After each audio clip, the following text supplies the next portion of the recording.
Bonjour chers amis téléspectateurs, alors heureuse de vous retrouver pour vous parler aujourd'hui d'une question grave qui nous touche, qui nous divise, à laquelle beaucoup d'entre nous n'ont pas très bien compris l'enjeu ou les enjeux. Et donc j'ai autour de moi un certain nombre de personnalités qui vont nous parler donc d'abord de la question des réparations, de la dimension pédagogique de cette question, pour sortir des polémiques et surtout des pseudo-savoirs qui nous font croire qu'on sait, qu'on prend des positions parce qu'on sait ou qu'on saurait, et puis en réalité, eh bien, on est vraiment dans une sorte d'embrouillamini et qu'il est nécessaire maintenant de clarifier. Donc, je reçois pour vous aujourd'hui deux personnalités qui sont déjà présentes sur le plateau et deux autres qui, nous l'espérons, seront là dans quelques minutes avec nous. Voilà. Alors, Madame Valentin Milka, qui est donc vice-présidente du CNR, qui est le Conseil national des Comité national des réparations. Pour les réparations. Alors bonjour Madame Valentin. Oui, Milka Valentin, donc comme l'a dit Madame Smeralda, je suis vice-présidente du CNR, Comité national pour les réparations, Martinique. Oui. CNR Martinique. Donc, on aura l'occasion d'en parler. C'est un comité qui est institué depuis l'année dernière. Depuis 2013, et qui a pour but justement d'enclencher, d'activer la dynamique des réparations dans le cadre national. Oui. Et ça s'est fait sur la demande de Ça s'est fait à la demande du CARICOM en 2013, et bien sûr, c'est quelque chose qui a été, qui est la suite, si on peut dire, du combat mené par le MIR précédemment, et donc qui instaure la Martinique en tant que nation.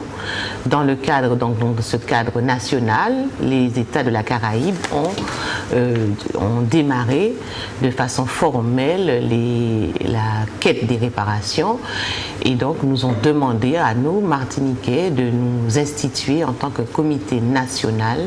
Je le précise bien, national, ça veut dire que nous sommes effectivement, nous, une nation martiniquaise, et donc nous avons toute notre place dans le concert des nations de la Caraïbe.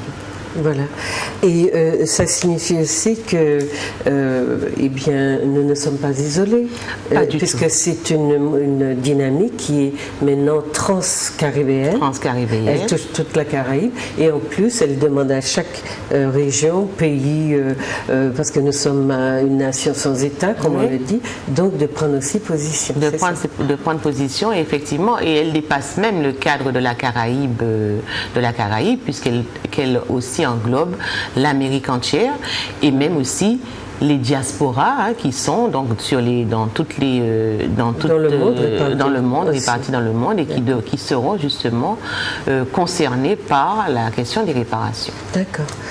Voilà, donc retenez bien le Conseil national, Comité national des réparations, pour les réparations de la Martinique, et qui est ouvert aux citoyens lambda, c'est-à-dire que si cela vous intéresse de comprendre un peu cette dynamique qui est enclenchée, de poser des vraies questions au lieu de vous laisser manipuler, venez à leur réunion, renseignez-vous et participez s'il le faut, comme beaucoup d'entre vous le font, dans le cadre des convois qui sont organisés justement par le MIR.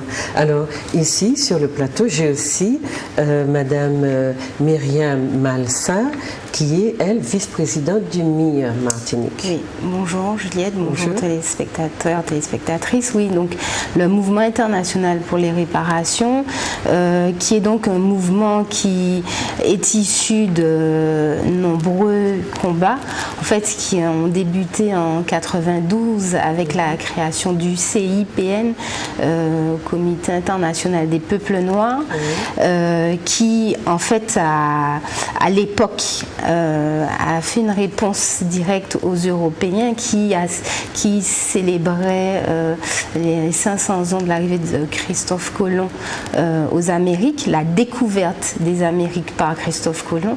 Et à cette époque était déjà demandé réparation, puisque sur les parvis des droits de l'homme, un ensemble de Martiniquais s'était posté en marquant crime contre l'humanité.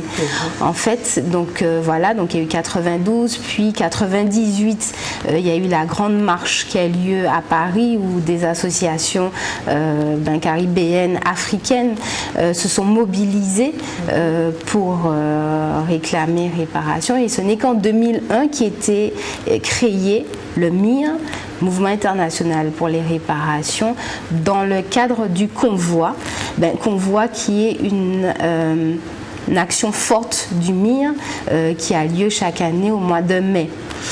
Alors ce qu'il faut retenir, c'est que ce convoi démarre donc en France le 10 mai.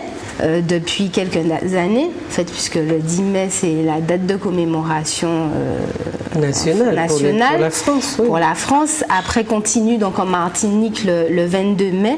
Donc nous, le convoi dure une dizaine de jours, puisqu'on marche, il y a plusieurs étapes par jour.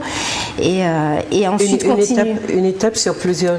Une étape par jour. Et ça se passe sur une dizaine de jours. Voilà, sur une dizaine de jours.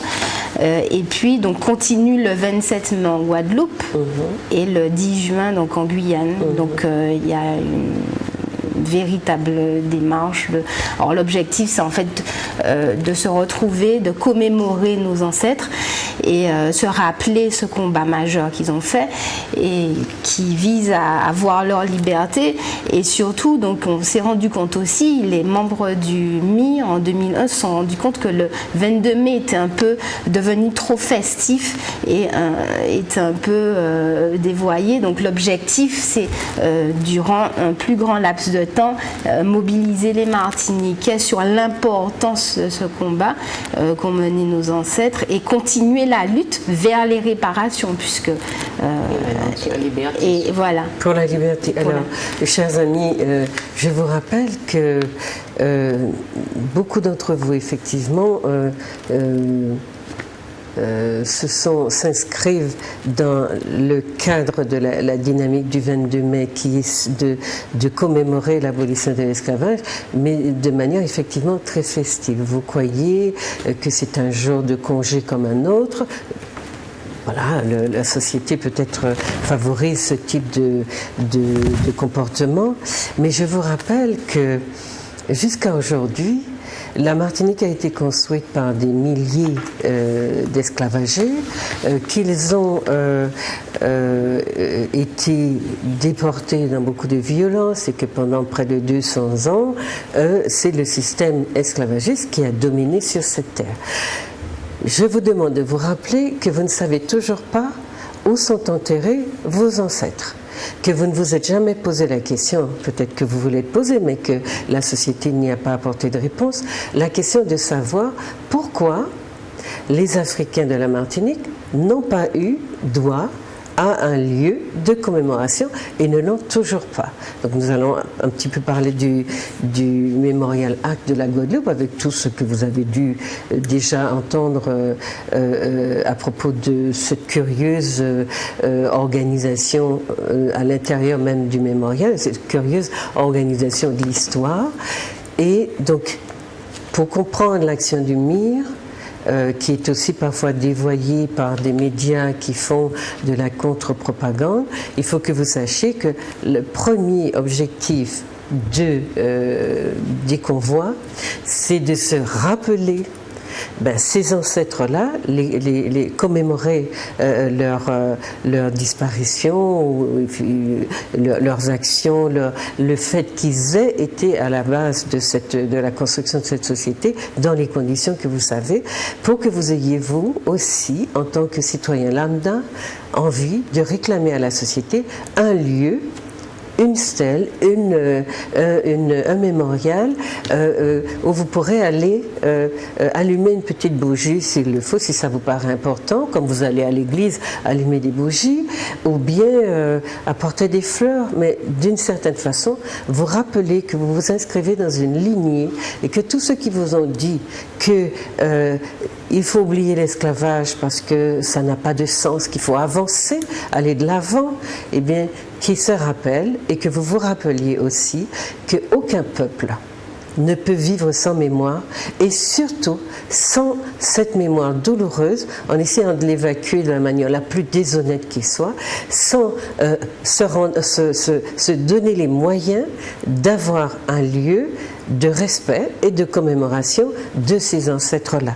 Donc la question des réparations aujourd'hui, nous ne venons pas faire de propagande ni vous remplir la tête, nous venons essayer de clarifier avec vous cette question-là pour que vous compreniez son importance, parce que ce que vous entendez dans vos médias officiels très souvent, ou chez beaucoup de gens qui vous en parlent de manière un petit peu très légère, ce sont parfois des contre-vérités, et donc il est important que vous ayez des informations à la source par les gens qui sont à l'origine. Donc vous avez ici 2 vice-présidents et une avocate, j'espère, tout à l'heure, des gens qui sont donc à la source de ces actions-là. Alors, vous rappelez que vous aurez besoin d'un lieu, d'un mémorial pour rendre hommage à vos ancêtres et que c'est vous qui allez le réclamer pour que la société se donne les moyens de le donner à la société martiniquaise. J'ai déjà signalé que beaucoup d'entre nous retournons sur les plantations pour festoyer, pour présenter des ouvrages ou je ne sais quoi, mais les plantations, qu'est-ce que c'est et pourquoi est-ce que nous ne demanderions pas à la société d'exiger de chaque plantation qu'elle soit aussi un lieu de commémoration, qu'elle érige une stèle en la mémoire de tous ces esclaves qui sont morts et nous ne savons pas où ils sont enterrés. Il n'est pas juste que cette histoire-là se continue au XXIe siècle de cette façon-là. Donc, il y a un travail de réparation. Vous voyez, on va parler de réparation aujourd'hui. La première réparation serait que vous ayez droit, que vos ancêtres aient droit à une sépulture, même symbolique, un lieu où vous pourrez décider, quand vous en sentez le besoin, d'aller déposer une fleur ou d'allumer une petite bougie. Ça, c'est très important parce que nous ne sommes pas des animaux et justement, tous les peuples qui se rappellent, qui s'inscrivent dans une lignée, ont besoin d'établir ce lien avec leurs ancêtres, surtout que les nôtres sont dispersés dans la nature et que probablement, ils attendent que nous fassions ce travail-là pour s'apaiser, puisqu'ils n'ont pas de lieu où ils puissent justement s'apaiser ou être apaisés, parce que c'est nous qui allons les apaiser. Alors, la deuxième chose à laquelle j'aimerais, l'autre aspect de notre rencontre, donc, c'est que vous écoutiez les informations que nous donnent nos invités et que vous ayez peut-être le réflexe d'aller aux sources que représentent ces personnes, poser des questions, écouter, assister aux réunions et venir participer activement à l'avancée de ces problématiques parce que c'est ensemble, collectivement, que nous allons les faire entendre et les porter auprès des autorités qui aujourd'hui sont dans une sorte de branle-bas de combat avec les associations qui portent cette problématique.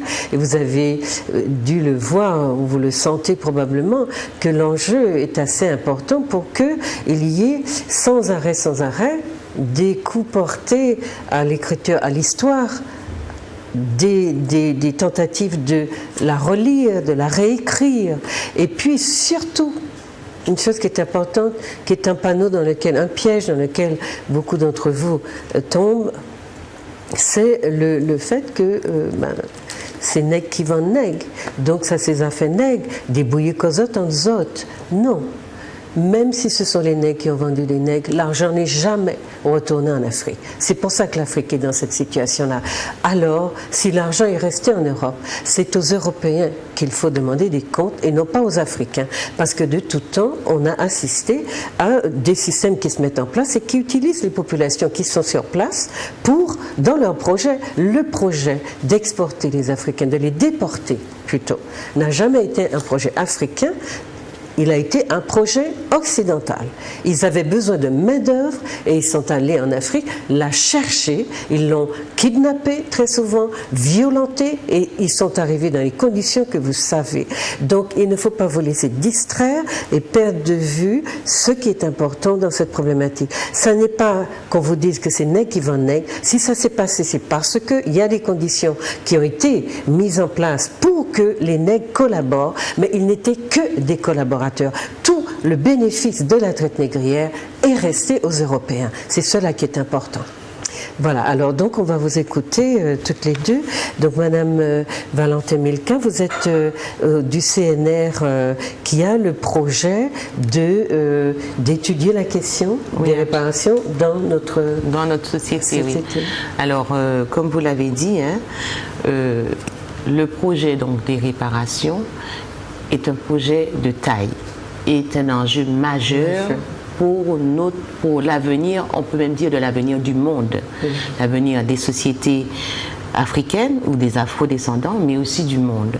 Parce qu'effectivement, on peut dire qu'à partir de 1492, donc à partir de l'arrivée des Européens dans le Nouveau Monde et de la déportation... Ce qu'ils ont appelé le Nouveau Monde, ce qu'ils ont appelé le Nouveau Monde, de la déportation donc des Africains et de la traite négrière, la face du monde a changé. Et le point important qui s'est développé, c'est le capitalisme. Le capitalisme, c'est l'accumulation de capital qui s'est faite justement sur le travail, donc sur le travail des Africains dans le Nouveau Monde. Il faut bien prendre ça en considération et comme vous le dites, si effectivement il y a eu une collaboration des Africains sur le continent, cette collaboration s'est faite sous la violence. Non seulement la violence contre les gens que l'on razziait, mais aussi la violence des gens qui allaient dans les razzias, c'est-à-dire les Africains qui étaient armés. Quelles que soient les images que vous allez retrouver, les gens qui allaient chercher les Africains à l'intérieur des terres étaient des gens armés. Et pourtant, en Afrique, il n'y a pas de fabrique d'armes. Donc ce sont les Européens qui ont armé les Africains pour aller faire la chasse aux Africains à l'intérieur des terres. Il y avait une demande. Il y avait une demande.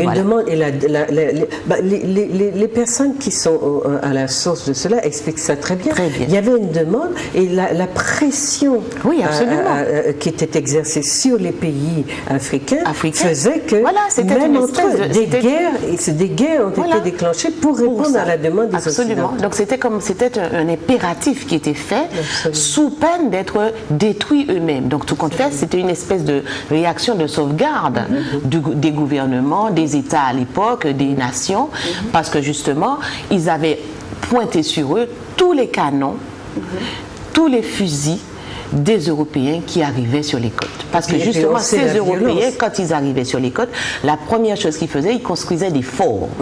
Des forts avec des canons pointés sur les villes, sur les États, qui sont justement destinés à les intimider, à les obliger à entrer dans une dynamique que eux ils avaient construite parce que c'était leur projet.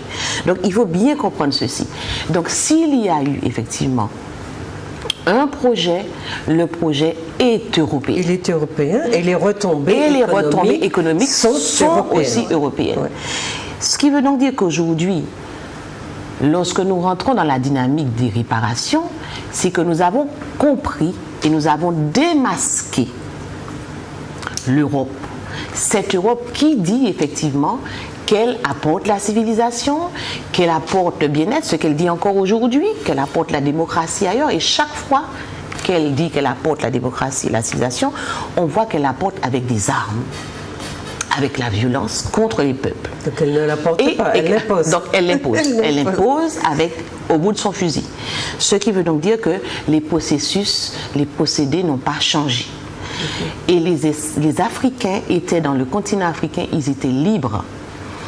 Et les gens n'étaient pas déjà esclaves comme on le fait croire. Ce sont des gens qui ont été réduits en esclavage. Il faut bien comprendre la différence entre un esclavisé, c'est-à-dire que c'est le terme qu'on utilise aujourd'hui pour parler de l'esclavage, parce que justement, dans ce terme, on voit les deux actions. On voit que l'Européen vient sur le continent africain, déporte des gens et les réduit en esclavage.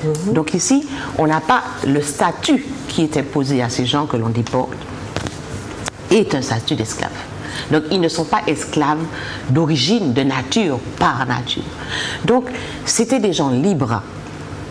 Et aujourd'hui, justement, dans la dynamique des réparations, le Comité national pour les réparations Martinique, justement, a inscrit dans son premier objet la décolonisation, c'est-à-dire la liberté des afro-descendants qui sont en Martinique et qui se sont construit en peuple. Donc, je disais que le MIR... Et qui sont empêchés de faire avec ces divisions dans lesquelles on les installe. Et ces divisions qui sont liées justement à quoi? À ce processus de créolisation qui a été instauré dans ces Amériques pour justement répondre aux projets des Européens. Parce qu'il faut bien comprendre que la créolisation, c'est une dynamique qui justement, qui répond à la lettre, point par point, à un projet, justement, c'est de soumettre les gens pour qu'ils puissent accepter leurs conditions d'esclaves pour être justement des instruments au profit des colons. Donc, je disais que le MIR, qui est une instance qui a déjà une quinzaine d'années et qui organise ce convoi depuis déjà une quinzaine d'années d'ailleurs,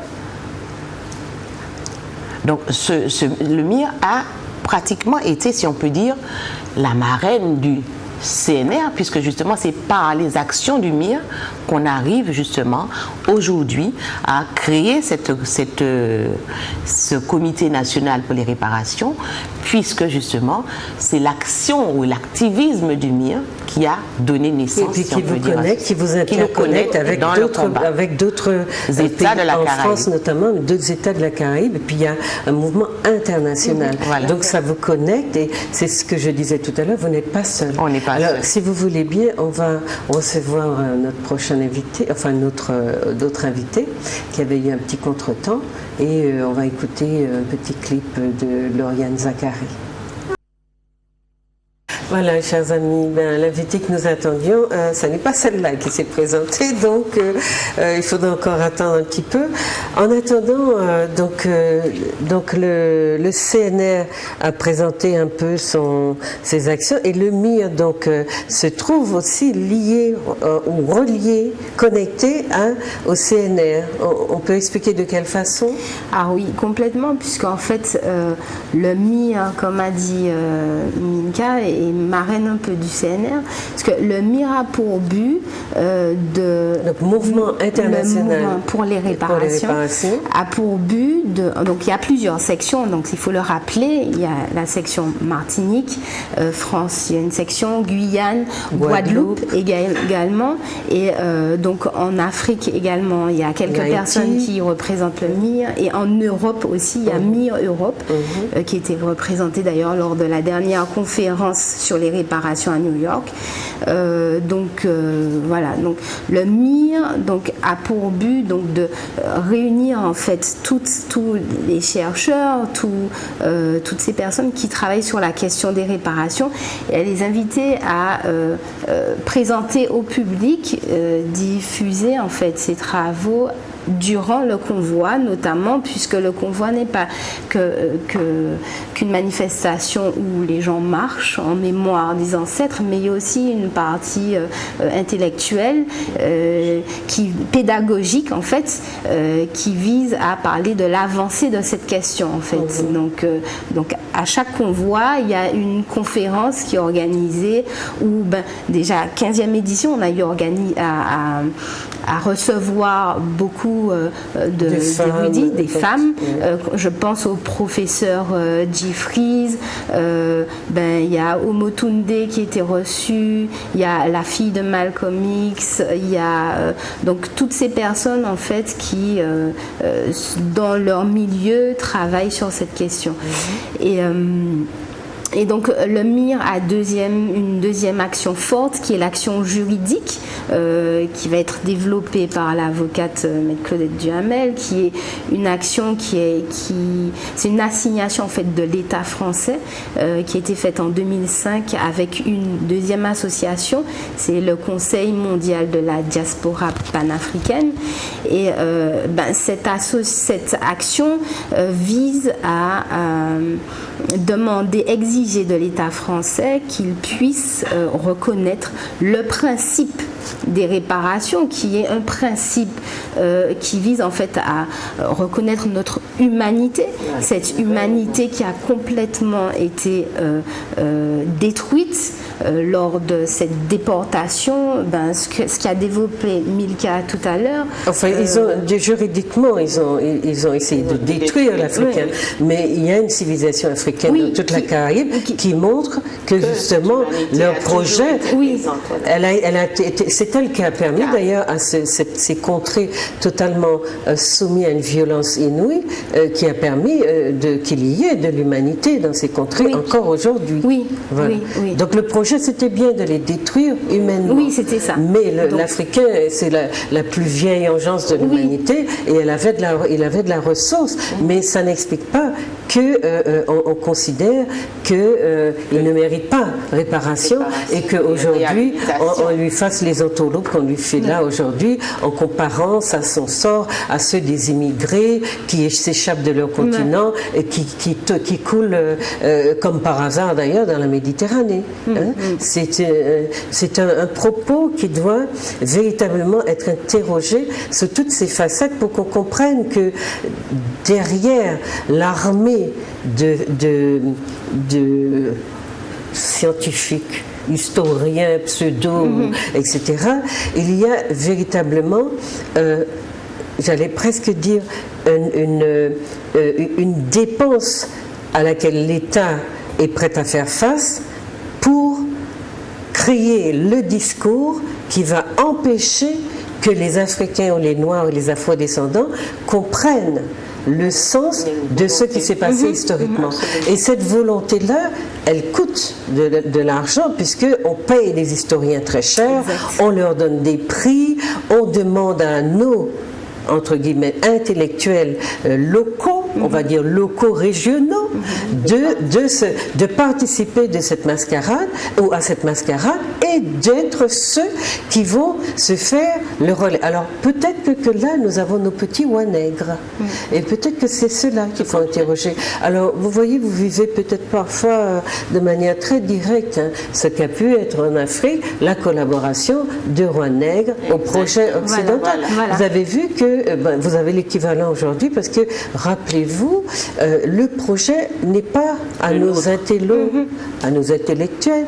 Le projet, c'est bien celui de la France qui demande à nos intellectuels, en leur donnant des titres et des récompenses, de prendre parti contre leur propre peuple. Eh bien, c'est compréhensible, puisque déjà à l'époque, il y a 200, 300 ans, peut-être plus, c'était cela qui se jouait aussi entre les Wanègres, enfin ceux qui ont été complices, parce qu'on ne vous a pas raconté les guerres qu'ont menées les Africains contre ces envahisseurs-là et contre les kidnappeurs et tout le reste. Et ça, c'est une histoire qu'il faudra que vous connaissiez aussi. Donc, pour terminer sur la question de l'action du MIR.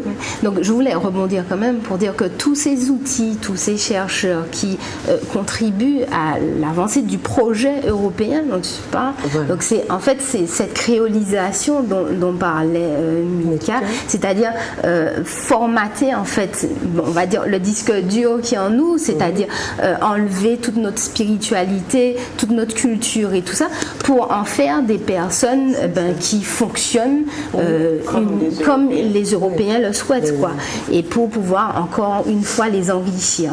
Mais les Noirs sont les seuls sur qui on exerce ce type d'action, de pression, et au fond, ce que nous révèlent ces postures-là, c'est le mépris profond quand même qu'ont les Européens, les Occidentaux, vis-à-vis des Noirs, et que nos chefs, nos intellectuels ou nos élites jouent à ce jeu-là, c'est très curieux, parce que la dignité fait partie des valeurs, la dignité humaine fait partie des valeurs qui donnent du sens à l'existence d'un être humain. Ce qu'on ne comprend pas, c'est pourquoi les nôtres peuvent renoncer à ce sentiment de dignité, parce que ce qu'ils gagnent en contrepartie, c'est peut-être des petites récompenses, mais qui n'ont de valeur à la limite que pour eux-mêmes, parce que ceux qui les donnent, qui donnent ces récompenses, c'est un peu comme les petits bibelots que certains Européens amenaient à certains chefs d'État africains à l'époque. C'est les mêmes petits bibelots dont aujourd'hui on dit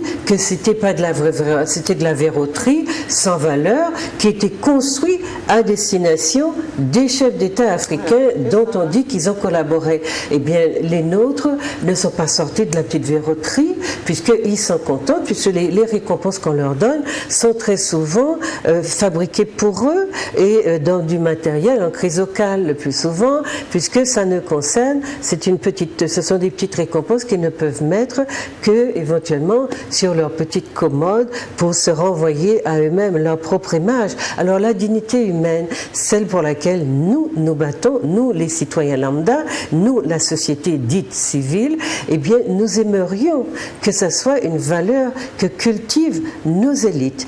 Et tous ceux qui ne l'ont pas cultivée sont ceux qui ont collaboré au projet des Européens et qui ont donné leur peuple. Mais rappelez-vous, il y a une société civile très puissante en Afrique qui a protégé ses enfants tant qu'elle a pu, mais les canons, comme vous l'a dit Madame Valentin, les canons des Européens sont venus à bout des résistances des Africains. Et dans un très beau film qui a été fait par l'UNESCO, justement, vous voyez, les Africains ont développé des formes d'habitat qui étaient vraiment inédites pour échapper aux armes des colons. Par exemple, ils ont développé des villes sur les fleuves. Et aujourd'hui encore, dans certains pays comme au Burundi, vous avez des villes entières ou des villages en tout cas, qui sont construits sur les fleuves. Et ça, c'était pour échapper aux envahisseurs, aux kidnappeurs. C'est vous dire que le son de cloche que vous avez dans nos eaux et surtout cette volonté qu'il y a de vous dire que les nègres ont vendu des nègres, vous devez l'interroger parce qu'elle n'est pas normale, cette volonté-là, et il n'est pas normal qu'un groupe humain ait profité pendant des siècles de la déportation et du travail gratuit. Et qu'aujourd'hui, ils vous disent qu'il faut demander des comptes à ceux qui ont vendu les Africains, alors qu'ils ne vous demandent pas d'interroger tout l'argent qui a été engrangé. L'Europe s'est développée à partir de la deuxième moitié du XVIIe siècle, c'est-à-dire au moment où ils découvrent le Nouveau Monde. Et l'esclavage a été le pilier du système économique capitaliste qui s'est mis en place. L'Europe, avant cette période, était, en termes de développement, et tous les spécialistes le disent, était l'égale de l'Afrique. L'Afrique était l'égale de l'Europe. En termes d'armement, en termes de développement, en termes de civilisation, il n'y avait pas de différence entre eux. C'est l'esclavage pilier de l'avance que l'Europe va prendre sur l'Afrique qui explique justement que l'Europe a engrangé sur le dos de l'Afrique. Alors aujourd'hui encore, eh bien dans tous les pays africains importants, vous avez des contingents d'armées françaises, américaines, qui surveillent, qui sont là sur place. Dans les gouvernements de ces pays, vous avez des Européens, ce qui est inimaginable dans le sens inverse. C'est-à-dire, avez-vous vu des chefs d'État africains assis à des postes de ministres dans les gouvernements des Européens? Non. Et pourtant, le contraire s'observe dans beaucoup de pays de ce qu'on appelle la Franc-Afrique, etc. Donc, il est important que vous connaissiez votre histoire. Exactement. Parce que j'ai fait une petite enquête auprès des gens, ce qu'on appelle les citoyens lambda, qui sont contre les réparations. Et je me suis rendu compte que très souvent, vous ne savez pas grand-chose des réparations. Je suis désolée d'être un peu brutale, mais vous ne savez pas ce que sont ces problématiques, mais on vous renvoie dans vos médias ou par médias interposés des bribes de discours, des bribes de positionnement qui ne sont pas explicités et qui sont sortis de leur contexte, en tout cas du contexte de la problématique. Avant de dire que vous n'êtes pas pour les réparations, cherchez à comprendre ce que signifie être pour les réparations et pourquoi est-ce qu'il faut justement, pour qu'on vous restitue dans votre humanité, dans votre dignité humaine, pourquoi il est important que vous adhériez, même symboliquement, à cette problématique parce qu'elle concerne l'avenir de votre peuple qui, aujourd'hui encore, n'est pas assis à la table des groupes humains qui constituent l'humanité telle qu'on la conçoit. Elle n'est pas dans les livres de cuisine, elle n'est pas dans la musique, dans la grande musique, dans rien de ce qui fait qu'il y a un concert des nations. L'Afrique, le peuple noir n'est invité. Je veux dire, c'est très important que vous compreniez, même si on vous cache la vérité, en vous faisant croire que vous êtes dans quelque chose. Nous avons une très jolie expression dans nos régions pour dire ça. Nous comprenons Adam temps, nous pas Adam aïe. Alors, qu'est-ce qu'on fait quand on se rend compte qu'on est dans cette situation? La première chose, c'est de ne pas se laisser aveugler, de bien comprendre dans quoi on est. Dans quoi on est. Quelle est notre place, j'allais dire, en dehors de notre société, quelle est notre place dans le monde, à l'échelle universelle, dont on nous rebat les oreilles, puisqu'on est censé être des êtres universels. Voyez, si vous n'avez pas de place à la table des nations dans l'universel, c'est que vous n'êtes pas encore dans l'universel, contrairement à ce que nous ont raconté nos grands théoriciens de la créolité et du reste tout mondiste, etc. Voilà. Alors, je voulais faire cette mise au point. Maintenant, est-ce que par rapport à ça, vous voulez réagir? Alors, sinon... je voulais justement parler de cette... la réhabilitation de l'humanité. Voilà. C'est-à-dire qu'à un certain moment de l'histoire, le noir a été sorti de l'humanité. Il y a une volonté de le sortir de l'humanité. Et justement d'expliquer sa situation, donc sa mise en esclavage, par son inhumanité. On a décidé qu'il n'avait pas d'âme. Et le siège pour les Européens, le siège de l'humanité, c'est l'âme. Et on a dit que les Africains n'avaient pas d'âme, donc ils n'étaient pas des êtres humains. Donc, c'est le postulat de l'Europe.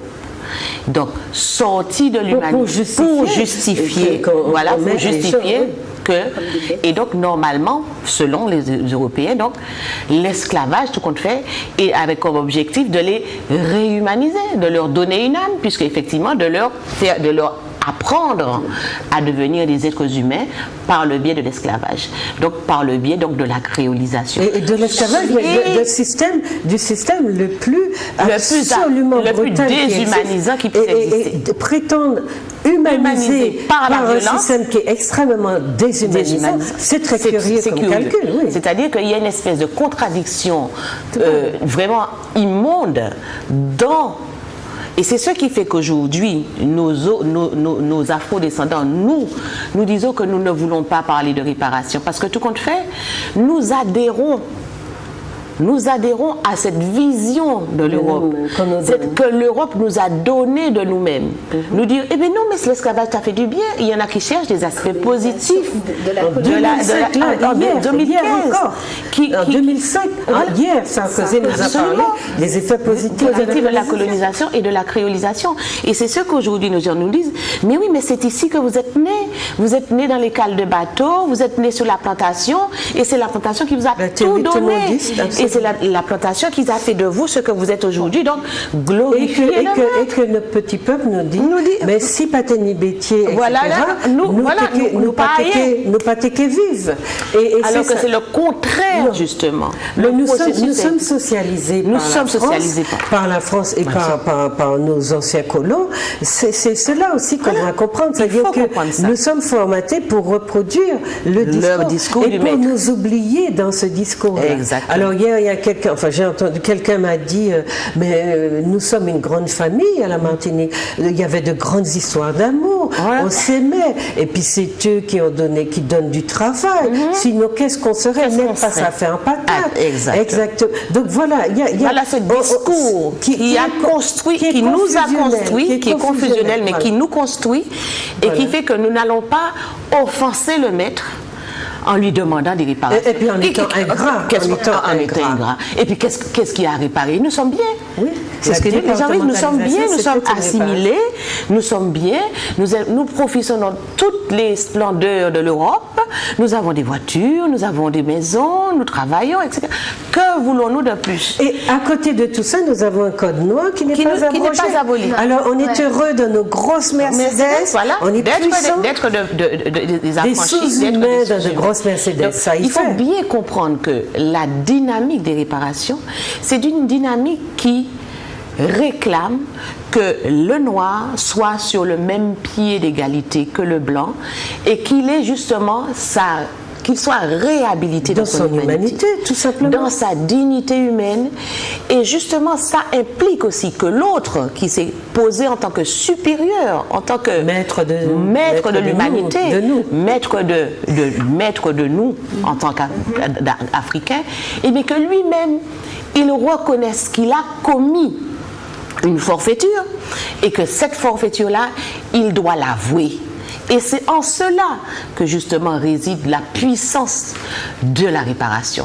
Parce que le maître lui-même, l'Européen, qui a esclavisé les gens, déporté les gens et qui les a déshumanisés, qui a une volonté, je dis bien, de les déshumaniser parce qu'il n'a jamais réussi à nous déshumaniser. Parce que c'est justement nous qui avons humanisé ce continent. Parce que le maître, en nous déshumanisant, se déshumanise lui-même. Et ceux qui se sont opposés à lui, il les a exterminés. Donc c'est parce que les Africains avaient d'autres stratégies que eux-mêmes, les colons, sont en vie. Et une autre vision du monde. Et c'est la vision du monde ici de l'Européen qu'il faut mettre en question, qu'il faut absolument interroger. Et cette vision du monde-là, justement, c'est pas la vision du monde de l'Africain. La vision du monde, justement, de l'Africain, c'est une vision qui est justement construite sur la justice et la relation humaine, l'équité et l'harmonie. Et justement, et c'est pour ça peut-être qu'aujourd'hui encore, les gens ne sont pas, ils vous disent bon, laissez tomber, laissez courir, parce que pour eux, ils ont déjà en eux des valeurs qui sont déjà différentes et qui se disent bon, voilà, ces gens-là ont fait ça.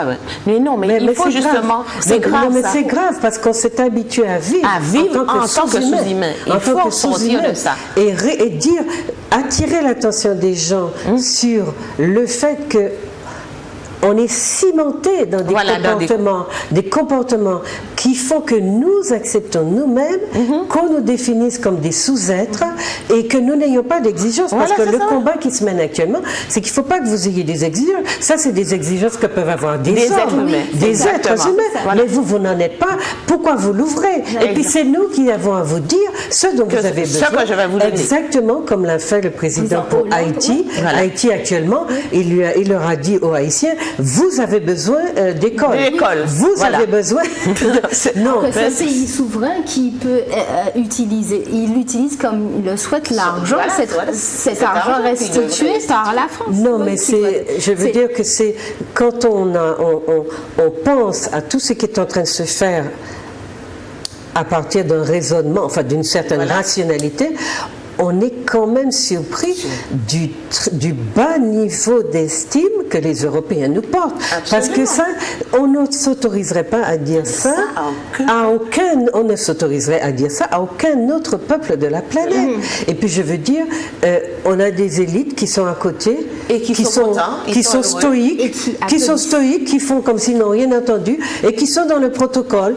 Donc ils sont bien debout, ils saluent le drapeau, ils chantent la Marseillaise ou ils reçoivent avec le tapis rouge, et on a l'impression que toutes les énormités qui sont dites dans ces cadres officiels, eh bien, c'est du pipi de chat. Ça passe. Alors que diplomatiquement, ça nous inscrit dans des rapports inégaux et qui maintiennent nous maintiennent dans la condition de sous-humains, mais qui est d'une manière assez étonnante, parce qu'on ne comprend pas bien ce que ces élites-là ont à gagner, à faire gagner les Européens sur eux. On ne comprend pas. Tu vois l'importance de la dignité humaine.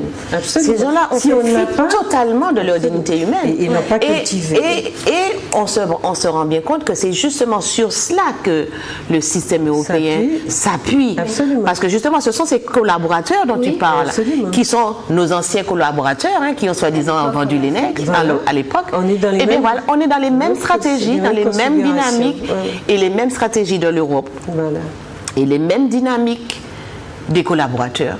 Parce que justement, on nous parle le projet reste européen. Voilà, européen. C'est celui qui a le projet qui en tire profit. N'oubliez pas. Voilà. Et qui distribue des petites miettes de récompense à ceux qui acceptent de l'aider dans son projet. Exactement. S'il y a eu des chefs d'État africains qui ont collaboré, c'est dans ce cadre-là qu'il faut l'analyser. Et faire attention à ne pas mélanger le peuple africain à quelques représentants, quelques vendus, chefs d'État vendus ou chefs de tribus qui ont accepté de... Donc la question des réparations, elle reste entière.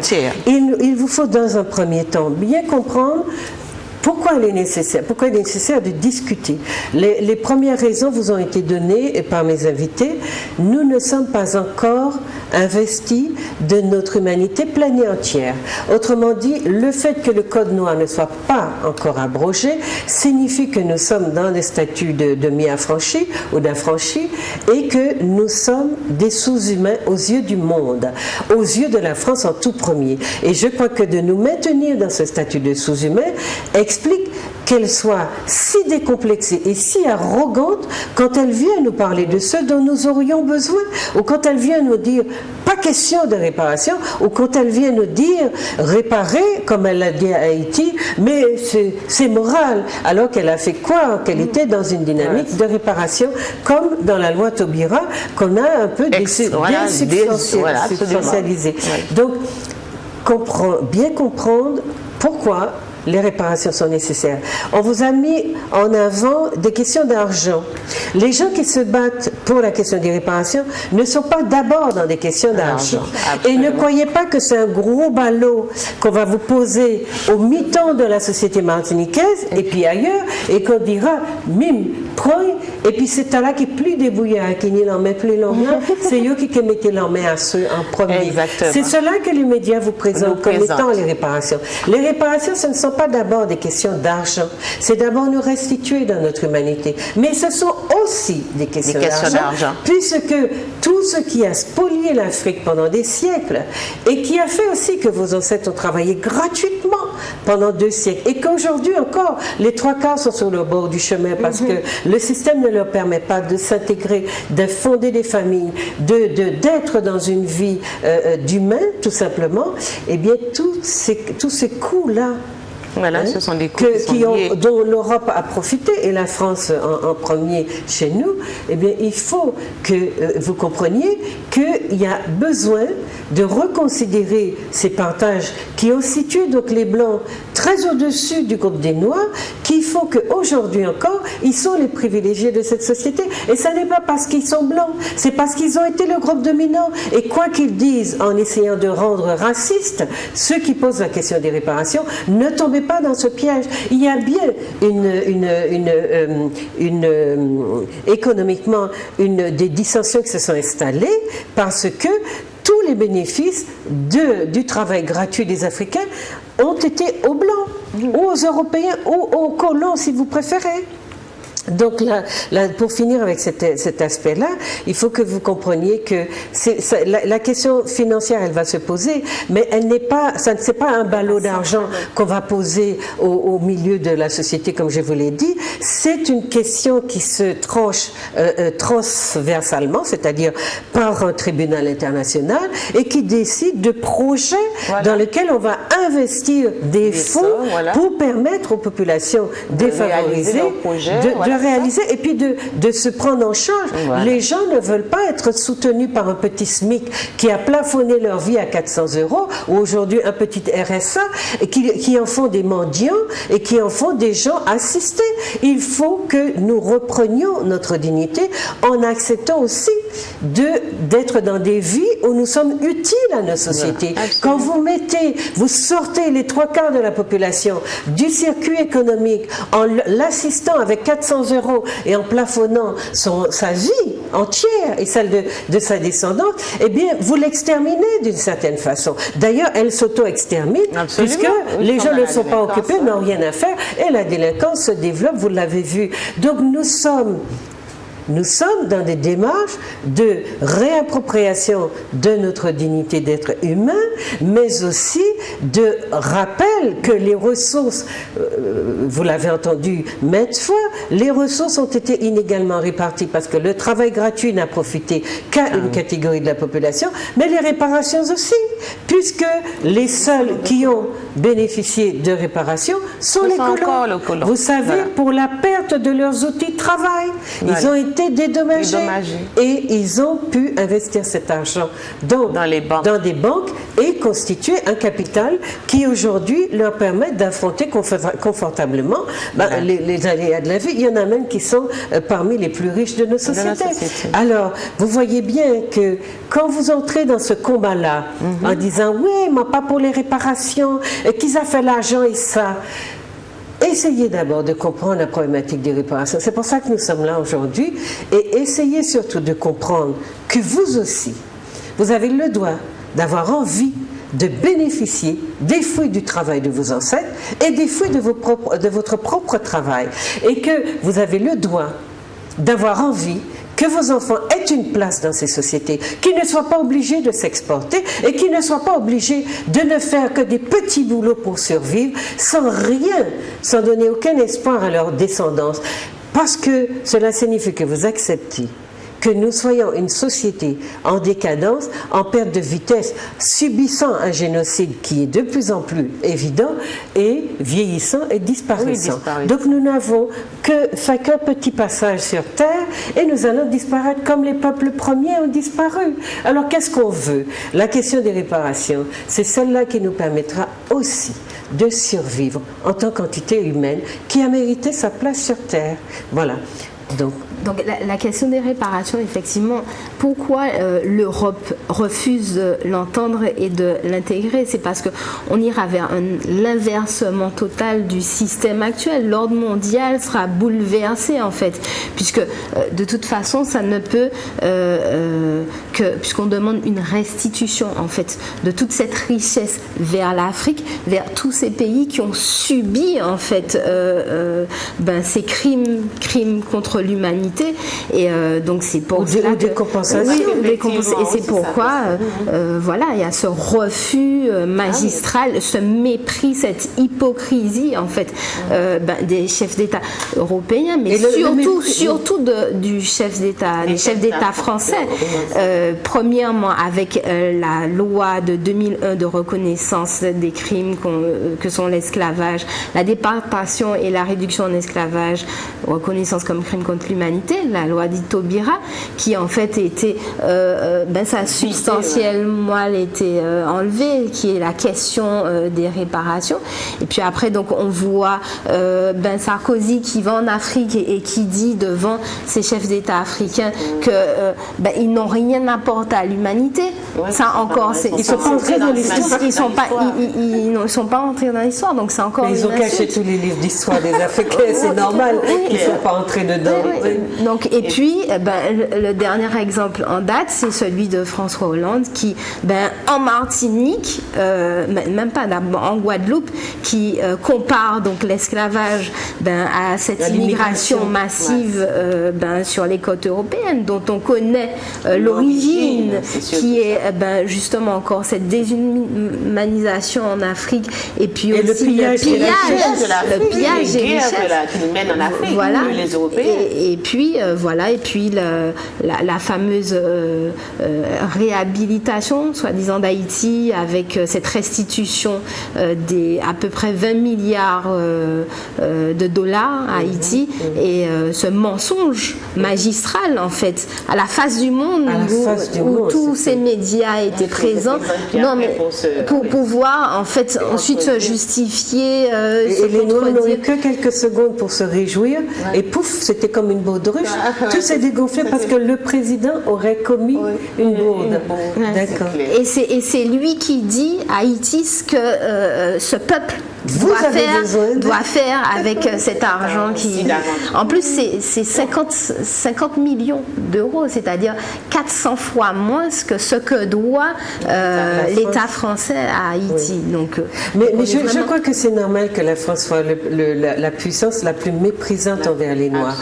Parce que c'est elle qui profite le plus de cette situation. Oui. C'est elle qui est en Afrique, qui est en Afrique et qui se comporte comme le maître des pays africains et qui a des armées, des escadrons stationnés. Chaque fois que ses intérêts sont en danger, la Franc-Afrique est actionnée, est activée et les Français ne peuvent pas se passer des pays africains parce que leurs ressources leur viennent en grande partie, l'existence même dépend de ces pays qui ont des richesses qui sont exploitées. Donc, ce qui est important, c'est que nous comprenions bien que il y a les discours et il y a la réalité.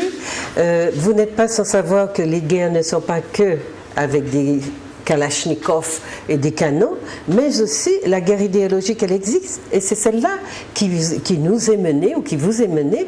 Et vous devez comprendre qu'il faut faire attention à ce que vous allez pouvoir entendre qui est de l'ordre de la manipulation et qui vous fait que vous allez répéter, vous desservant vous-même, desservant vos intérêts de groupe, parce qu'aujourd'hui, il n'y a pas un Martiniquais, un Guadeloupéen, un Guyanais qui ne soit pas concerné par la problématique de la délinquance, du chômage des enfants, du manque de perspective, de leur déportation encore dans l'autre sens et de leur éparpillement dans le monde. Vous avez énormément de familles qui font des enfants et qui ne sont pas du tout sûrs qu'ils auront ces enfants-là au moins jusqu'à l'âge de 20 ans pour en profiter. Après, ils disparaissent, ils se marient aux quatre coins du monde et c'en est terminé. La population vieillit, vous savez la suite. Donc, faites bien attention quand vous entendez les discours de savoir s'ils vous servent ou s'ils vous desservent.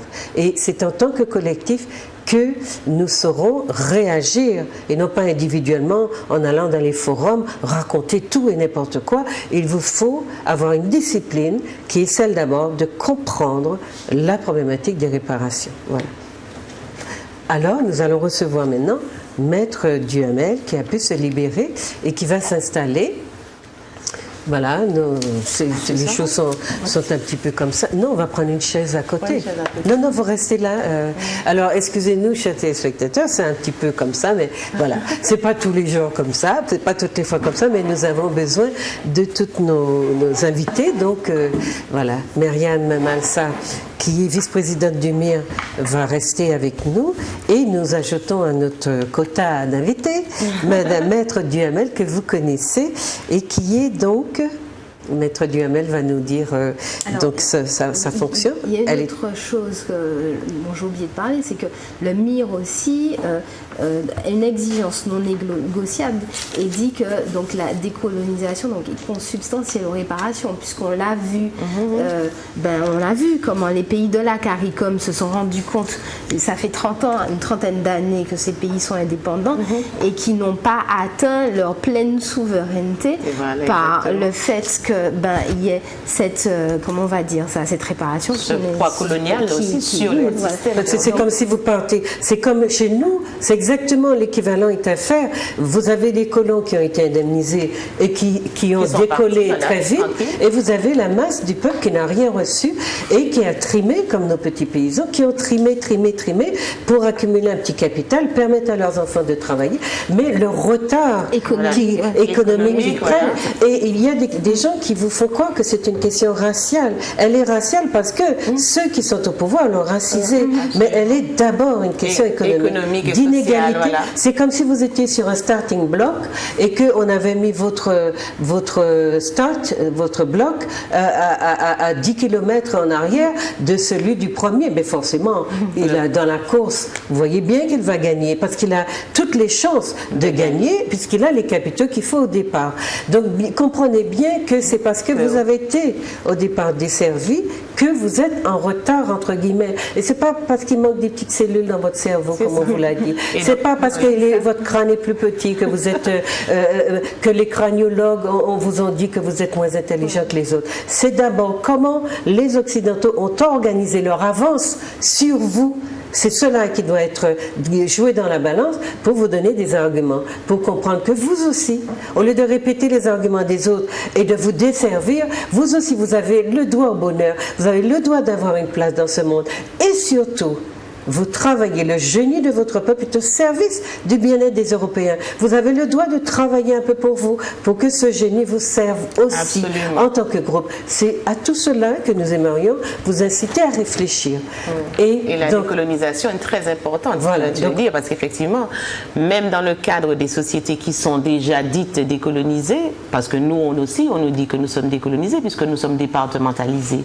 Ce qui veut donc dire que nous avons déjà atteint ce que les autres on a des voitures et des routes, donc on va bien. La décolonisation est fondamentale parce que pour la première réparation, c'est la liberté. C'est déjà ça, c'est pourquoi les esclavisés se sont battus pour la liberté. Et on n'a pas atteint la phase finale de la liberté, c'est-à-dire qu'on n'a pas on n'est pas entré dans une humanité pleine entière, c'est-à-dire qu'il nous faut absolument passer par cette décolonisation, nous remettre ce dont on nous a privés durant des siècles et des siècles. Voilà. Alors, chers téléspectateurs, je vous ai dit que nous recevons Maître Duhamel. Je voudrais qu'on n'oublie pas de parler de la décennie des Afrodescendants. Hein? Oui, parce que c'est très important qu'on se rappelle que pour l'UNESCO, qui a institué qui commence donc en 2014 jusqu'en 2025, les Afrodescendants et les Africains du monde ont droit à une décennie pendant laquelle justement, eh bien, nous allons essayer de faire avancer les problématiques qui concernent d'abord cette humanité dans laquelle on vit à demi, et puis toutes les problématiques des réparations, de l'émergence des peuples noirs, bien soient posées. Voilà. Alors, Maître Duhamel, bonjour, on vous salue. Et voilà, alors, on sait que vous êtes très occupé, mais on est très content de vous avoir là maintenant. Alors, qu'est-ce que vous allez nous dire à propos de cette question? Vous êtes quoi au MIR? L'avocate du MIR? Oui, je suis membre fondateur du MIR. D'accord. Donc, même préparé des statuts du MIR, déposé, et j'ai fait partie du bureau à un moment, au début. Ensuite, je suis devenue l'avocate, donc je suis sortie du bureau. Et depuis 2005, nous avons déposé une assignation devant le tribunal de grande instance pour obtenir que l'État français soit condamné à réparer. Alors, cette assignation a abouti à un jugement, mais nous avons fait appel. Je vais vous en parler si vous voulez tout à l'heure. Tout ça pour vous dire qu'au travers de différentes actions, nous essayons de faire avancer la cause de la réparation. Et nous faisons des actions. Alors, il y a plusieurs avocats. Il y a Maryse Duhamel, Dominique Monotuka, Georges-Emmanuel Germani. Il y a aussi Maître Alban Koulibaly. Il y a Maître France Lebon. Tout un panel d'avocats qui interviennent à mes côtés pour faire avancer cette cause-là. Donc nous agissons sur le plan juridique, mais nous agissons aussi sur les autres plans. Notamment, nous apportons notre soutien dans les manifestations que fait le MIR. Donc voilà un petit peu grossièrement ce que je... D'accord. Alors on aimerait vous entendre sur toutes ces actions, surtout le procès qui est en cours, puisque je crois qu'il y a eu... vous avez été débouté il n'y a pas très longtemps. Oui, alors il faut savoir que la réparation, c'est quelque chose de particulièrement... Ce concept qui a émergé en 1992 a mis du temps à devenir réalité, à être intégré par un certain nombre de personnes. Et quand je vous entends parler, je me rends compte que la réparation, à l'heure actuelle, il faut effectivement avoir une démarche pédagogique pour que les gens comprennent la situation dans laquelle ils sont. Donc, cette assignation que nous avons lancée était carrément un pavé dans la mare. Vous vous rendez compte, ça a commencé en 2005. Nous avons lancé l'assignation en 2005. Et à cette époque, ça a fait presque l'effet d'une bombe. C'est-à-dire comment des Martiniquais, le MIR, demandent réparation. Les gens ne comprenaient pas. Parce qu'en fait, nous sommes dans... Les afro-descendants sont dans un système où on les a invités tellement à oublier tellement intégré leur sous-humanité, comme que nous étions des gens qui n'avions pas le droit. À la limite, que nous n'avions que le seul droit, c'est d'accepter que l'autre vienne nous dominer. On était tellement dans ce système de déshumanisation, et je dirais même, je vais plus loin, parce que quelque part, je me pose même pas la question, je me rends compte que, en fait, l'esclavage n'a pas été vraiment aboli. Il a changé de forme, et que les gens ne se rendent même pas compte. On va en discuter tout à l'heure, parce que l'esclave, c'était celui qui était complètement dépossédé de son corps et de son esprit. Là, on nous a laissé un corps, mais on nous a dépossédé de l'esprit. Et ça, c'est grave. Enfin, donc, ça c'est grave parce que jusqu'à l'heure d'aujourd'hui, vous avez bien vu que ce n'est pas nous qui pensons notre société. À partir du moment où nous ne pensons pas notre société, nous ne pensons pas nos règles pour nous, ou nous ne faisons pas peuple, eh bien nous sommes toujours l'esclave. On a dit que l'État français avait racheté les esclaves, c'est ça, puisqu'ils ont payé des maîtres, donc ils nous ont rachetés et ils nous ont imposé une citoyenneté française, ils nous ont imposé un système qui nous a maintenus sous leur domination. Donc nous sommes encore dans un système esclavagiste qui ne dit pas son nom. Donc quand on a lancé cette assignation, ça a fait effectivement l'effet d'une bombe, mais il s'agissait pour nous de faire prendre conscience aux Martiniquais de l'impérieuse nécessité de la réparation. Parce que sans réparation, nous ne pourrons jamais être vraiment des États souverains, des pays souverains. Nous ne pourrons jamais faire quoi que ce soit. Et les États de la Caraïbe l'ont compris parce qu'ils sont devenus indépendants, mais ils se sont rendus compte qu'ils n'étaient pas souverains. Qu'est-ce qui se passait? Eh bien, ils pensaient toujours, ils étaient toujours sous la coupe de leur État colonial, en ce sens qu'ils faisaient des choses comme eux. C'est ce qui s'appelle la créolisation. On leur a tellement appris à avoir le goût du colon, à penser par exemple les relations familiales comme l'Europe. Alors ils pensaient comme ça, ils faisaient des lois comme eux. Ils se rendaient compte que ça ne marchait pas, parce que le peuple qu'ils avaient là, c'était pas un peuple britannique, ni anglais, ni français. C'était des afro-descendants. Et ils se sont dit, mais il y a un problème. Il y a un problème, c'est que nous avons oublié quelque chose. En fait, ils avaient oublié de se restituer, de se restituer à eux-mêmes, leur humanité qui avait été totalement occultée. Voilà. Donc, c'est pour ça qu'ils ont, alors qu'ils sont indépendants, ils ont fait cette démarche de réparation que nous avions fait avant eux, alors que nous sommes toujours sous tutelle française. Parce que, qu'on le veuille ou non, nous sommes sous tutelle française. Tout est dirigé de l'extérieur. Que les Martiniquais se cachent, se bouchent les yeux, qu'ils ne veulent pas voir. C'est quelque chose que je dis, je répéterai, nous sommes sous tutelle française. Toute l'administration, tous les chefs d'administration sont européens, sont blancs, sont français. La justice, c'est pareil. Je reviens d'une audience là. J'avais 3 magistrats blancs en face de moi. Le greffier est blanc. Enfin, il y a vraiment carrément tout ce qui est autorité. Tout ce qui est autorité en Martinique, que ce soit au niveau du chef de la police, des gendarmes, des juges, des procureurs, mais aussi de la gestion des richesses économiques du pays, parce que tous les chercheurs, tous les centres, etc., ce sont des Français qui sont envoyés par la France, et toutes les trouvailles sont vendues à l'extérieur et sans retomber pour notre société, dans des sociétés comme l'INSERM, etc.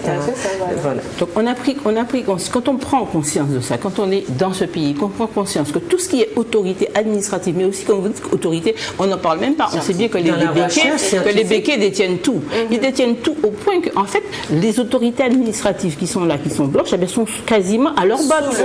Je reviens d'une cour d'appel qui est présidée par une dame qui s'appelle Ayotte, qui est une épouse de Ayotte, qui habite au Capes.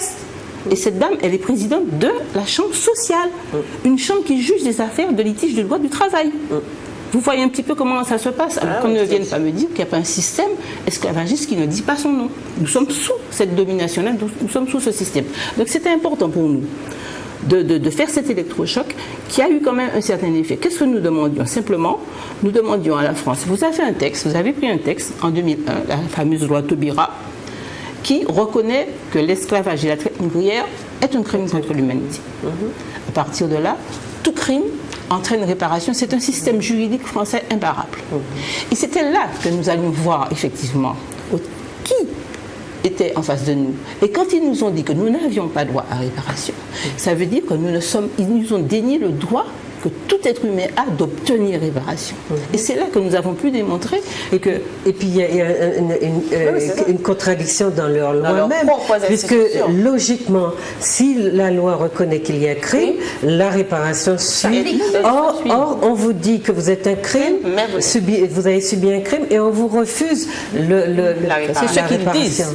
Mais à partir du moment où ils ont reconnu où ils ont mis que ce texte a été voté, ils ne peuvent pas, sans nous dire que nous ne sommes pas des humains, que nous n'avons pas droit à réparation.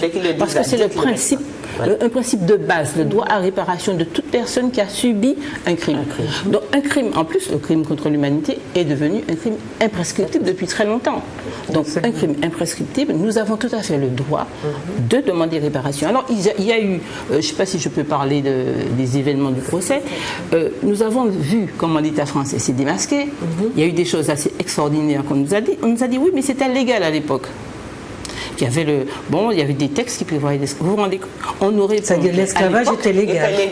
L'esclavage était légal.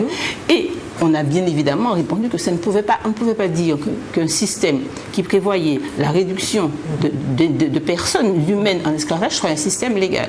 Et d'ailleurs, nous avons retrouvé dans les recherches qu'on a faites à propos de nos procédures, un texte d'un capucin français, je crois, qui s'appelle Stéphane de Moirance, qui disait que, quels que soient les textes, l'esclavage ne peut pas être légal. C'est un crime, c'est contraire au droit naturel.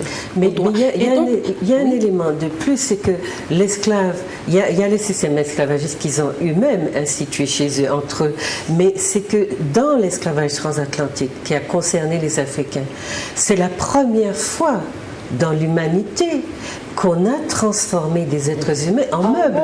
Et je crois que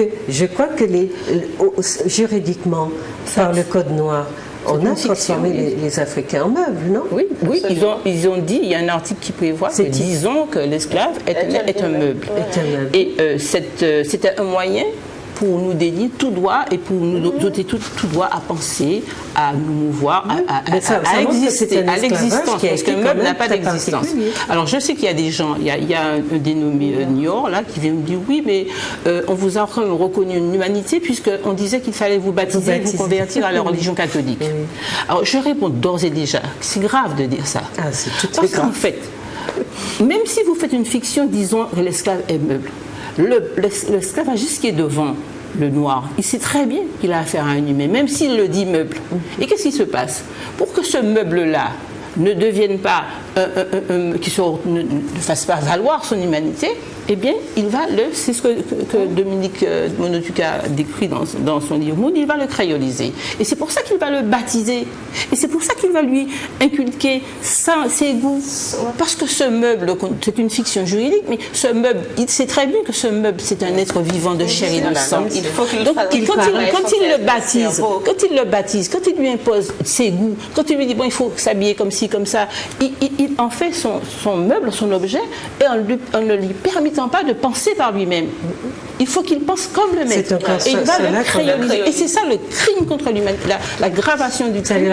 Il y a eu ce système de créolisation qui a effectivement tendu à détruire tout le passé, à détruire tout ce qui faisait que l'esclave n'aurait pu se rebeller. Dans le système éducatif actuellement, le fait qu'on remplace le corps d'enseignants antillais par un corps d'enseignants français, c'est ce projet-là qui continue. Parce qu'on sait que les enfants s'identifient à leurs enseignants. Ils le font. Et qu'ils perdent. Donc ça aussi, c'est ce déni d'humanité, mais c'est aussi dire que vous êtes toujours la propriété du maître. D'ailleurs, l'État, vous le disiez, nous a racheté.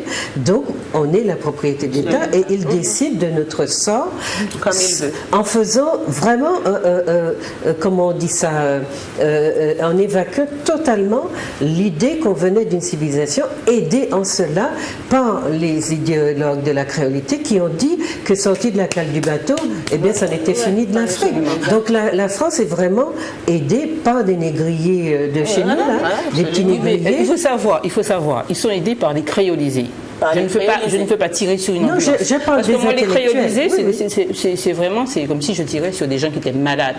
Le système créole a été établi pour nous décerveler, pour nous empêcher d'être nous-mêmes. Et moi, je ne peux pas. Je suis dans une société qui a été créolisée, dans laquelle on dit aux Martiniquais, vous ne pouvez pas penser autrement que par la pensée que nous vous donnons, la pensée occidentale. D'ailleurs, nous nous habillons, vous habillez, et vous vous revêtez de nos pensées. Revêtez-vous de nos habits, de nos pensées. Vous ne pouvez pas penser par vous-même.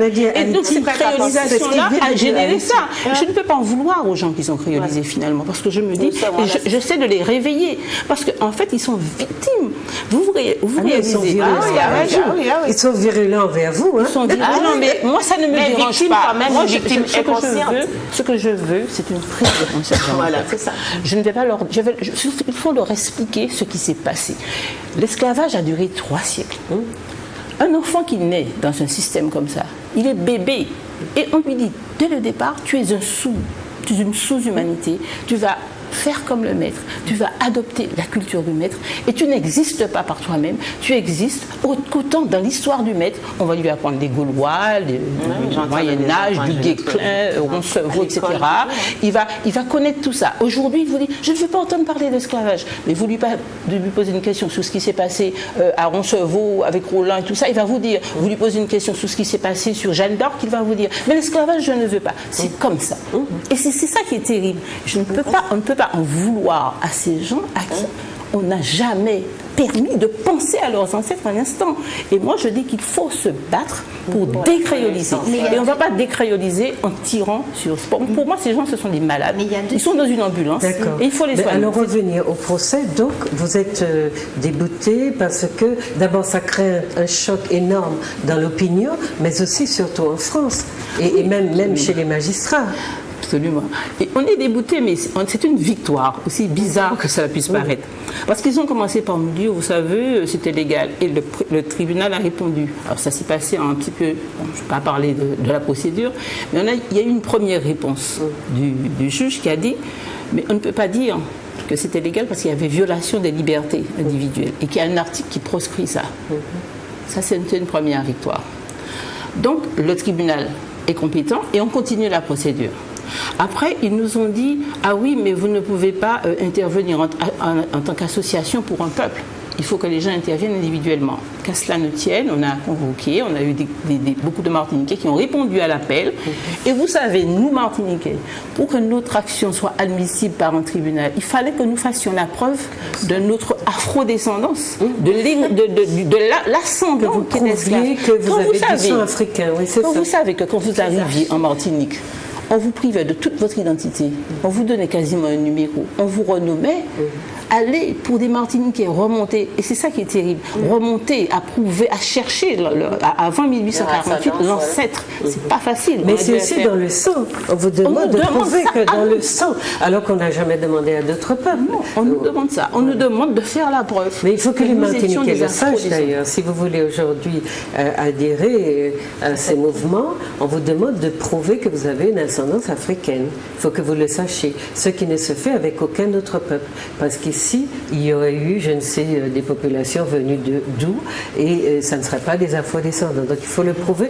Et la politique du métissage que vous voyez actuellement, elle a justement cet objectif, c'est-à-dire de faire diluer le sang africain pour que lorsque vous viendrez réclamer des réparations, qu'on vous dise, mais ou pas africain, ou pas ni sang, ou pas ni le droit à la parole. Et du coup, on va résorber la question de... Il faut que vous soyez très vigilants, parce que vous avez effectivement un enjeu de lutte dont le débouché va être est-ce que on reçoit cette demande de réparation ou pas. Par-delà être africain, il y a aussi la notion d'esclave. Il fallait remonter à l'esclave. Oui. Et c'est ça qui était difficile. Avant 1848, c'était très difficile. À partir du moment où, vous savez, qu'un être naissait sur l'habitation d'une femme noire, il était un noir, il était un africain. Le blanc ne le reconnaissait pas comme ce trans. Et jusqu'à présent, un blanc ne reconnaît pas qu'un enfant qui est issu de ses relations avec un noir ou une noire fait partie de la race. Parce qu'ils ont postulé cette fameuse pureté de leur race qui est là. Et pourquoi ils ont postulé ça? C'est bien pour pouvoir nous créoliser, c'est bien pour pouvoir nous déshumaniser. C'est-à-dire que tout ce qui n'a pas cette couleur de peau blanche qui n'est pas et noir, à partir du moment où un blanc fait un enfant avec un noir, il est dans. Donc c'est forcément tous ils ont été déshumanisés et esclavagisés, et après, et aussi, surtout, créolisés. Et c'est ça la difficulté. Donc, pour revenir à la procédure, on a dû effectivement faire intervenir un certain nombre de Martiniquais qui ont dû établir cela grâce à une généalogiste et tout ça. Donc ça, vous voyez le travail que ça demande. C'est très, très long. Et finalement, au bout du compte, ils nous ont dit finalement c'est prescrit parce que même si c'est un crime contre l'humanité qui c'est imprescriptible, mais s'agissant de ce crime-là, de la traite transatlantique, nous estimons effectivement que c'est prescrit. C'est important parce que là, ils ne nous ont pas dit que la loi n'est pas applicable. Et c'est ce que nous attendions. Nous attendions ce qu'ils nous disent, oui, mais la loi n'a pas prévu les réparations. On le sentait dans les écritures de l'État français parce qu'ils étaient représentés par un avocat qui concluait et qui disait que effectivement, les réparations ne sont pas prévues. Et le tribunal n'a pas répondu sur ce moyen et n'a pas osé dire que nous n'avons pas droit à réparation. C'est-à-dire ce que vous êtes en train de nous dire pour nos téléspectateurs, c'est que finalement, il y a des petits détails sur lesquels on essaye de vous faire remettre en question votre demande, mais au fond, la demande, elle est tout à fait recevable. C'est-à-dire que moi je crois que... Elle a été déclarée recevable. La demande est recevable. C'est-à-dire que le fait que le MIR fasse procès à l'État français pour demander réparation est une action en justice qui est tout à fait recevable. Donc ça n'est pas hors la loi. Ce que je crois qui choque beaucoup les Martiniquais, qui sont très conservateurs et qui ont appris à fonctionner aussi dans le système comme il est, c'est que on ne s'attaque pas à l'État. C'est une entité absolument intouchable.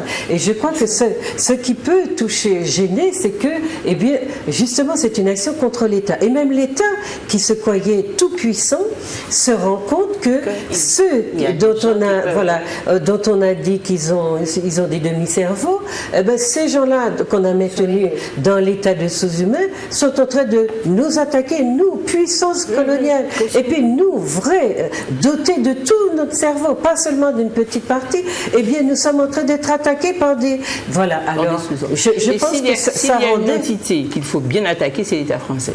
L'État français, partons dès le départ, a organisé la traite.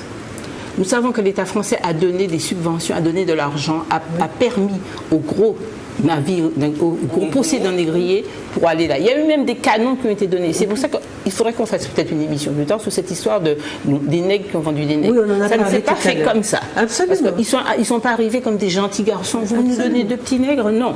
Ils sont arrivés avec leur force de frappe.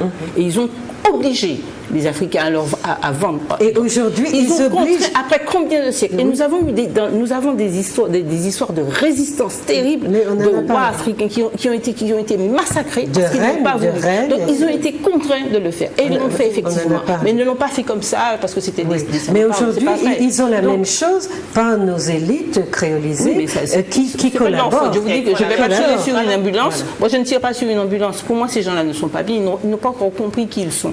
Et c'est ça, quand ils vont comprendre qui ils sont. Ce que je veux dire, c'est que l'État français, pour revenir à l'État français, l'État français a donc organisé la traite avec sa force de frappe. L'État français a organisé ensuite, au travers le Code noir, la condition de l'esclave. Et l'État français a fait pire. Quand ils ont pris, et on ne va pas en parler là, mais quand ils ont pris le décret d'abolition en 1848, l'État français est intervenu par une série de textes pour rendre la vie des soi-disant libérés impossible. Si vous voyez les fameux carnets, les fameux délits de vagabondage, où on tuait un noir, on pouvait tirer sur un noir, alors qu'il y avait déjà l'abolition de l'esclavage, on pouvait tirer sur un noir simplement parce qu'il n'était pas dans la commune où il avait pris naissance. C'est des choses terribles qui se sont passées après cette abolition. Et jusqu'à maintenant, nous avons dans l'histoire de la Martinique, toutes les luttes sociales se sont soldées par des morts. Alors, puisque on nous fait signe que l'émission se termine, on a assisté à cette histoire de Memorial Act qui est une abomination. C'est-à-dire qui nous donne le sentiment d'avoir reculé, enfin je ne sais pas si on a avancé quand même, d'avoir reculé de siècles. C'est le mémorial de la honte. Pour moi, il n'y a pas d'autre nom. C'est le mémorial de la honte. Voilà. Vous avez une exposition permanente. On essaie de vous faire croire que c'est nous qui étions les esclavagistes. C'est nous qui étions les colons. Ce sont les nègres qui ont fait ça. Et que finalement, comble de magnanimité des Blancs, c'est la franc-maçonnerie qui nous a libérés. Alors, vous avez cette image voilà, c'est la franc-maçonnerie, le symbole franc-maçon. Et pire, et que vous allez trouver c'est le Jésus dans blanc, le Jésus-Christ blanc, qui est venu nous apprendre, qui est venu nous humaniser et nous faire renoncer à l'idolâtrie. Et l'arbre de l'oubli, donc on est censé avoir tout oublié par cet arbre-là, puisque sorti de la cale du bateau, comme nous l'ont dit nos créolitistes, l'Afrique était oubliée. Alors, c'est le mémorial de la honte. Qu'est-ce qu'on pourrait dire encore pour terminer?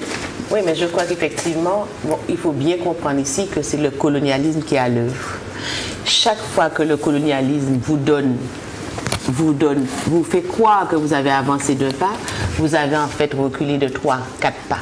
Parce que tout compte fait, ici encore, c'est lui qui organise, c'est lui qui ordonnance.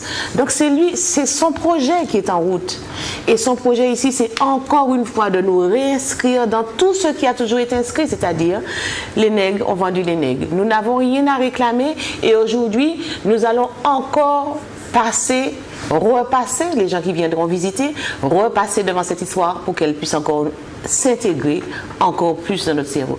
Et chaque fois que justement nous allons attendre quelque chose dans ce système colonial, dans cet esprit que la France veut nous faire du bien, c'est exactement les principes liberté, égalité, fraternité. Ce sont des théories, ce sont des concepts qui ne sont pas applicables, qu'ils ne veulent pas appliquer aux afrodescendants, aux Noirs.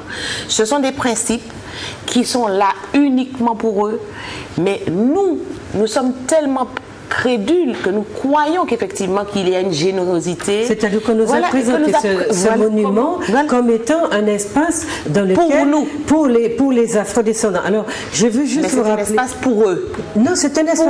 C'est-à-dire un espace de propagande. Aujourd'hui. C'est encore un espace de propagande. C'est plus grave parce que quand il n'existait pas, c'était pas problématique comme ça. Mais le fait qu'il existe et que tous les jours, les afrodescendants auront à boire leur. Mais moi, je pense qu'il va falloir qu'on fasse une pétition.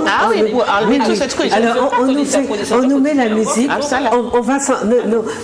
Attendez une seconde, je veux juste vous rappeler que dans le comité de rédaction des textes du catalogue qui sont vraiment scandaleux, vous avez Adélaïde Merland-Jacques, Hector Poulet, Léo Ursulet, Daniel Bégaud, Félix Cotellon, Steve Gadet, Frédéric Régent, Jean-Pierre Sainton, Roger Thompson. Ce sont des noms de personnes que nous connaissons. Pourquoi? Des enseignants surtout. Pourquoi? Ce sont des enseignants. Du campus universitaire. Pourquoi de tels textes ont pu passer avec un tel comité scientifique? Ce sont des priorisés, voilà. C'est une question qu'il faut se poser. Parce qu'on a éliminé tous ceux qui pouvaient dire autre chose. Voilà. Et le porteur du projet, qui est M. Luc Renet, a été écarté. Il a été écarté, mais bon, il n'a pas participé donc à l'inauguration. Voilà, donc on va devoir vous quitter. Un petit mot de la fin, mais rapide, parce qu'on a déjà mis la musique. Oui. De toutes les façons, cette dynamique qui est enclenchée avec les réparations, elle est essentielle pour l'humanité, je crois. Elle est essentielle pour nous, afro-descendants, mais elle est essentielle pour l'humanité parce que justement, il s'agit de réhabiliter des peuples dans l'humanité. Et c'est-à-dire qui ont plus de milliards de personnes sur la planète.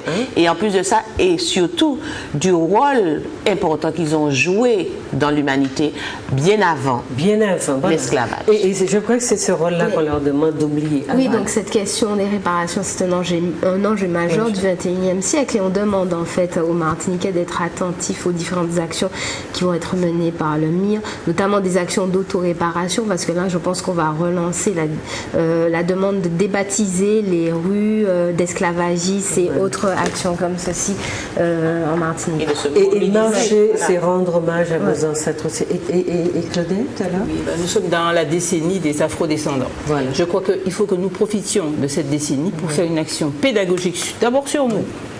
Je pense que quand les Martiniquais, les Guadeloupéens, tous ceux les afrodescendants auront compris le problème, auront déjà cette première réparation de comprendre qui ils sont, tout le reste va suivre. Oui. Donc la décennie des afrodescendants 2014-2025, n'oubliez pas, interrogez le Memorial Act et surtout sachez que tous nos enfants iront visiter ce mémorial et que ce qu'on va inscrire en eux va risquer de défaire derrière tout le travail que nous faisons. Donc soyez vigilants. Merci pour votre attention et puis à une prochaine thématique qui va nous essayer de nous alerter aussi sur les dangers qui nous guettent par les manipulations que nous subissons. Voilà, bonne soirée ou bon après-midi. Au revoir.